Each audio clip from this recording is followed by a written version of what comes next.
Germanicus was too popular to be executed outright. The Roman people adored him, and that made him dangerous in the eyes of Emperor Tiberius. So instead of bloodshed in Rome, Tiberius sent Germanicus east, officially to oversee the wealthy eastern provinces, but in truth to get him as far from the capital as possible. Not long after his arrival, tragedy struck. Germanicus was mysteriously poisoned, allegedly by Gaius, the governor of Syria. Whispers spread quickly. Had Piso acted alone, or was he merely carrying out Tiberius's orders? Rome buzzed with suspicion. Even in death, Germanicus's shadow loomed large. His wife and children were subjected to relentless political pressure and harassment. Tiberius spared only one child, young Caligula, whom he brought to live with him on the secluded island of Capri. By then, Tiberius had grown tired of Rome. Isolated and increasingly paranoid, he retreated to a life of solitude, and so Caligula spent his formative years in the company of a declining emperor, surrounded by political scheming and decadence. Tiberius died at the age of 77 under murky circumstances. Some sources claim natural causes. Others tell darker tales, that he collapsed and was presumed dead, only to wake up and be smothered by Caligula or the Praetorian Guard commander Macron. Some even say he was poisoned or starved. No matter the truth, what followed was clear. Caligula was now poised for power. According to one account, Tiberius had planned a coming-of-age ceremony the very next day for his grandson, 17-year-old Tiberius Gemellus. This ritual would have named Gemellus as heir and marked his legal entry into adulthood, but Tiberius died before the ceremony, before the will could be changed. A coincidence? Or something more sinister? Many found the timing a little too perfect. In his final will, Tiberius named both Caligula and Gemellus as co-emperors. Caligula wasn't just a lucky relative. He was Tiberius's adopted grandson, the son of Germanicus, who had been legally adopted by Tiberius years earlier. Roman law often used adoption to establish succession, even for adult heirs. Augustus, for example, adopted Tiberius when he was already 46. At the time of Tiberius's death, Caligula was 24, and Gemellus only 17. While 17 was the Roman age of adulthood, Gemellus had not yet donned the toga virilis, the official garb marking manhood. Legally, he was still a child. Caligula seized the opportunity. He went before the Senate, argued that a child couldn't rule an empire, and asked them to invalidate the will. The Senate agreed. Caligula became emperor in his own right, and in a clever political move, adopted Gemellus and named him heir, at least on paper. At first, Caligula's reign was met with surprising optimism. He was the golden contrast to Tiberius's grim legacy. Although he discarded Tiberius's will, Caligula honored its promises to the Roman people. In just a few months, he handed out nearly 20 million sesterces. If paid in silver denarii, that would equal nearly 20 metric tons of silver. He also gave large bonuses to the Praetorian Guard and urban cohorts, securing both public favor and military loyalty. Caligula then repealed the oppressive Maestas laws, offenses against the emperor, and granted amnesty to everyone convicted under them. But he didn't stop there. In a bold act, he burned the entire archive of accusations in the Roman Forum. He didn't punish informers or spies. He erased their power entirely. He respected the Senate, sought their input, and made it clear he would not rule like Tiberius. These moves made him wildly popular among both the Roman people and the elite. For the first 6 months of his reign, Caligula was seen as a breath of fresh air, Rome's golden prince. But then, in October of 37 AD, everything changed. Caligula fell dangerously ill. Ancient sources say he hovered near death, and when he recovered, he was no longer the same. People made sacrifices for his recovery, and even some swore they would die in the arena if it meant saving his life.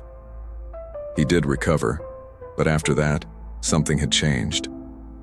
Caligula became increasingly paranoid, possibly convinced someone had tried to poison him. The first to pay the price for his growing suspicion were Tiberius Gallus and Caligula's father-in-law, Marcus Ununius Silenus. Caligula accused both Gallus and Silenus of treason and ordered them to commit suicide. Though the reasons were almost absurd, Gallus was condemned simply because Caligula noticed the smell of medicine on his breath.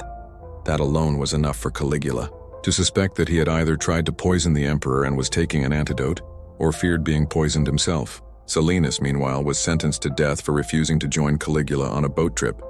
He claimed that he got seasick in July 38 AD. Caligula's favorite sister Drusilla died. He was devastated.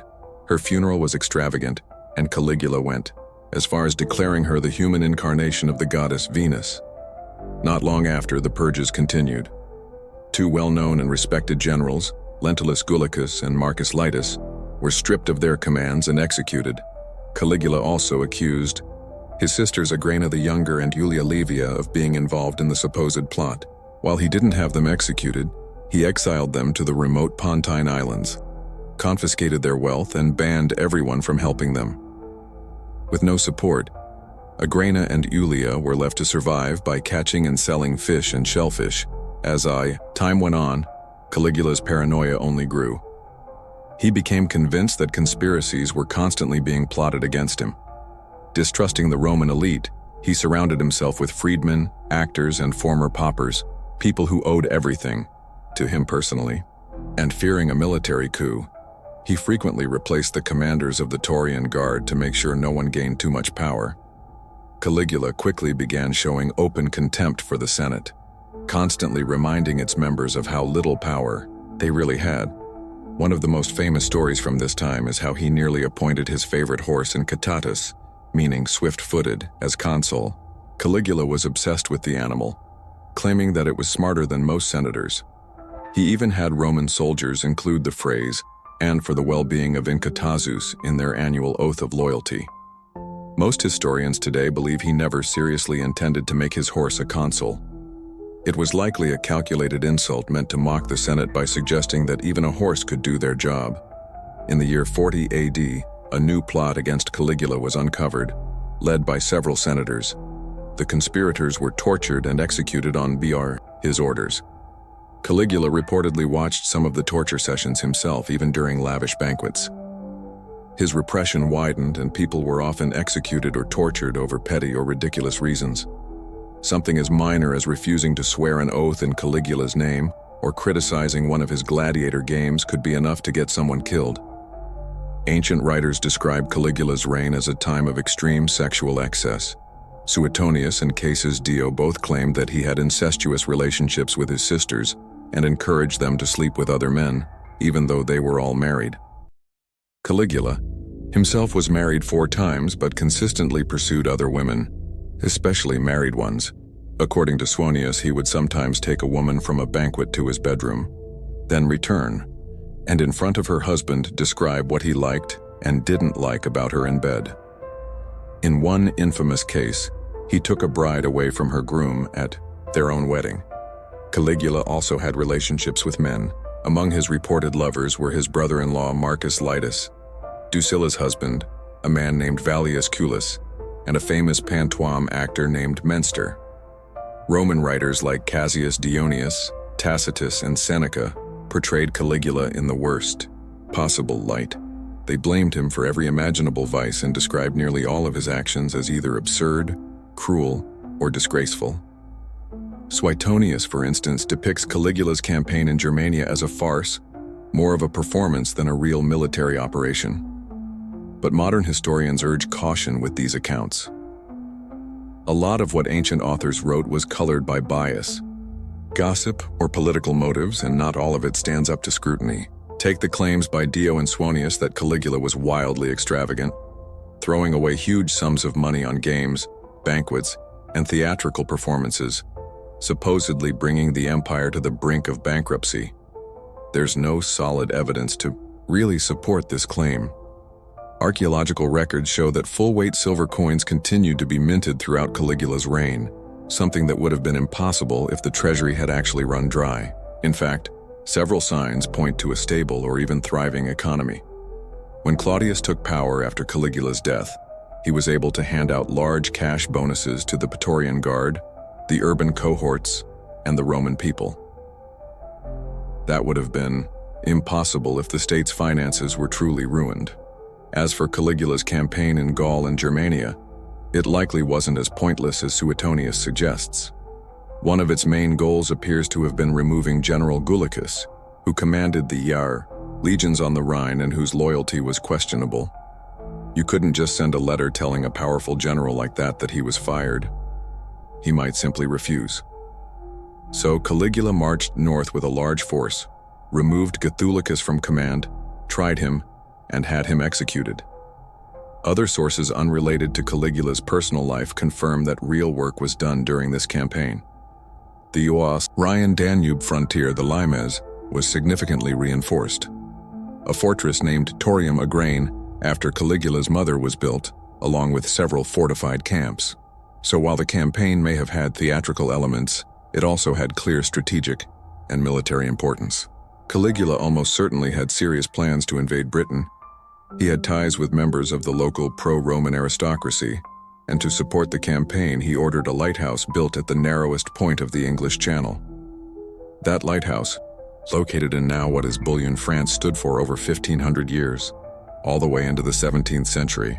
Caligula even wrote to the Senate claiming that the invasion had already happened. But something clearly derailed the plan at the very last moment, and it was his successor Claudius who would go on to carry out the actual conquest. The bias of Roman historians against Caligula also shows in how they describe his appearance. Almost all of them, including Cassius Dio Suetonius, and others, portray him as physically repulsive, claiming that his madness could be seen in his face. But those descriptions don't match the busts and statues of Caligula that survive today. From what we can tell, he was fairly good-looking and bore a strong resemblance to his father, Germanicus, who ironically Suetonius himself described as noble in appearance. This kind of description wasn't just about looks. The Romans believe that a person's outward appearance reflected their inner character. The Latin proverb, "A healthy mind and a healthy body," wasn't just about physical well-being. Romans truly believed that if someone looked deformed or unpleasant, it meant that they were morally or spiritually flawed. So when Roman historians called Caligula ugly, they were really reinforcing the idea that he was a monster in every sense. But again, based on what we can actually see from his portraits, Caligula seems to have been perfectly ordinary in appearance, maybe even handsome, at least on the outside. Some of the most interesting accounts of Caligula come from outside the usual Roman sources, specifically from Josephus, a former rebel-turned-Roman historian, and Foe, a Jewish philosopher from Alexandria. Josephus describes the plot that led to Caligula's assassination, while Foe actually met the emperor in person. In 38 AD, Foe was part of a Jewish delegation that traveled to Rome to ask Caligula for protection against anti-Jewish violence and discrimination in Alexandria. Compared to Roman writers, both Foe and Josephus offer a much more restrained view of Caligula, focusing less on sensational stories and more on political reality. Their main criticism of Caligula wasn't his cruelty or eccentricities, but his obsession with being worshipped as a living god, especially his attempt to place a statue of himself in the Temple of Jerusalem. And it's true that in the second half of his reign, Caligula leaned heavily into self-deification. Suetonius and Cassius Dio report that he ordered the heads of traditional god statues to be replaced with his own, and that he stood in the temple of Dioscuri among the gods, accepting worship from visitors as if he were one of them. Caligula's rule didn't last long. In early 41 AD, a new conspiracy took shape led by Cassius Caria, a tribute of the Taurian Guard. On January 28th, as Caligula was walking through an underground passage after leaving the theater, the conspirators ambushed and killed him with swords. He became the first Roman emperor to go down in history as a mad ruler. Once again, if you've made it to the end of this video, we really appreciate it if you liked and subscribed. We hope to see you next time.